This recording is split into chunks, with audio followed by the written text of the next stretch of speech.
This is Alaska, and with a whopping 665,400 square miles, it's the largest state in all of North America. In fact, if you were to take the massively sized state of Alaska and place it here on top of the 48 lower US states, it stretches all the way out from the East Coast to California. But Alaska isn't just this gigantic landmass more geographically similar to Canadian provinces than other US states. No, it has 100,000 glaciers, 34,000 miles of coastline, and more than 3 million lakes. Oh, and Alaska is pretty remote, being completely disconnected from the 48 lower states, often referred to as the continental or contiguous United States. And the state of Alaska has less than 1 million residents, an incomplete highway system, and more natural resources than any place else in the US. So while Alaska's unique geography provides it with a deep natural wealth of unthinkable proportions, it also contributes to the state's severe isolation and a lack of city building, amenities, and modern luxuries there. See, Alaska can only be reached through air, boat, or international passage through Canada. And while it's impossible to truly describe the awe-inspiring wonder that is Alaskan nature, the words wild, rugged, and immense often come first to mind, with Alaska being one of the few remaining naturally wild habitats for animals like polar bears, moose, and caribou. It's also the home of America's first, second, and third tallest mountains, including Denali, the highest mountain peak in all of North America. However, Alaska's significant distance to and separation from the contiguous United States makes life there, well, let's just say complicated, or perhaps even outright difficult, especially when compared to life in traditional US states. As I explain why that is, why life on the Alaskan Peninsula can be very harsh even for the 732,000 people that already call it home, I will also be looking at the livability of Alaska's 5 most important cities, breaking down their unique characteristics and why you should, or perhaps shouldn't, consider relocating to the Last Frontier.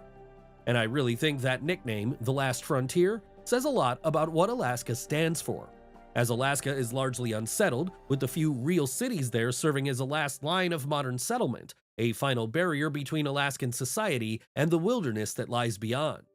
If you're beginning to wonder if you could even survive Alaska's problematic topography, extremely cold winters, and isolation, well, that would be understandable, as Alaskan winters are difficult even for lifelong residents, with months of darkness and a polar night that only grows darker as you go further north.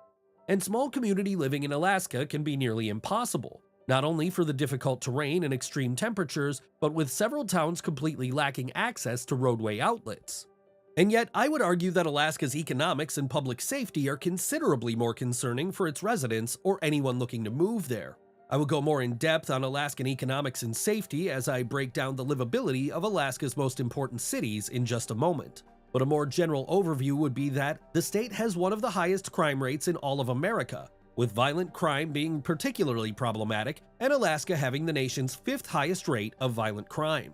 The cost of living in Alaska is also nearly 30% higher than the national average, with Alaska being one of the most expensive places to live in the United States. Though keep in mind, Alaska doesn't levy a state sales or income tax, and median income is very competitive, even with the most prosperous of US states. Let's start with Sitka and Ketchikan, the 4th and 5th most populous Alaskan cities. Of course, Kink, Fairview, and Wasilla both technically have more residents than Sitka or Ketchikan, but they are part of Metro Anchorage, and I wanted to address independent Alaskan cities here. And Sitka, located in southeastern Alaska, is a real city. A very small city with just over 8,000 residents, but a legitimate little city nonetheless. Sitka is also an expensive city though, with a cost of living that's about 40% higher than the national average. Ketchikan is also located in southeastern Alaska, but while it's a bit smaller than Sitka, it's arguably more important, as Ketchikan serves as an essential hub for the state's vast fishing economy.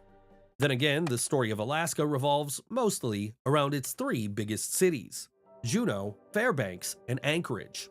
Juneau is the 3rd largest city in the state of Alaska, despite it having just under 32,000 residents and a slightly declining population.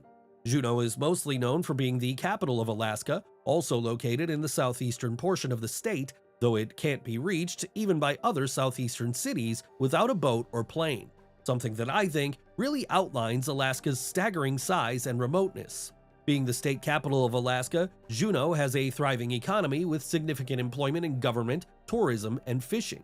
It's known for its natural beauty, surrounded by scenic ocean views and tall mountains. Juneau has the lowest crime rate of Alaska's 3 big cities and a strong community, though it's also one of the most expensive cities in the state. Fairbanks is the second largest Alaskan city, though its population is only slightly larger than Juneau. Fairbanks is known mostly for its long, cold winters and a close proximity to the Arctic Circle. So outdoor winter activities like skiing, snowmobiling, and ice fishing are an important part of the culture there. Fairbanks is also home to the University of Alaska Fairbanks, the state's second largest university, which brings in students and researchers from all around the world. It's also home to the controversial Trans-Alaskan Pipeline, with the university and pipeline there being an important part of the city's economic success. The city of Fairbanks is the largest point in the interior of Alaska, nicknamed the Golden Heart City for its central location and warm community. Fairbanks also has more crime than Juneau, but less than Anchorage. Then there's Anchorage, located in south-central Alaska. And with nearly 300,000 residents, a thriving economy, a robust marketplace, and the state's largest university, Anchorage is much bigger than any other Alaskan city. It's the home of the state's tallest building, and companies like the Kiewit Building Group, Far North Digital, and the Alaska Railroad are all located there. In fact, more than half of Alaska's population lives in the Anchorage metropolitan area. And Anchorage serves as Alaska's de facto transportation hub, with the Port of Anchorage, the Glenn Highway, and the Ted Stevens International Airport, the largest and most trafficked airport in Alaska, all being located in the city. But it also has the state's highest rate of crime, so safety there can be very problematic, with crime in Anchorage varying significantly from neighborhood to neighborhood, but generally being much higher than other Alaskan cities.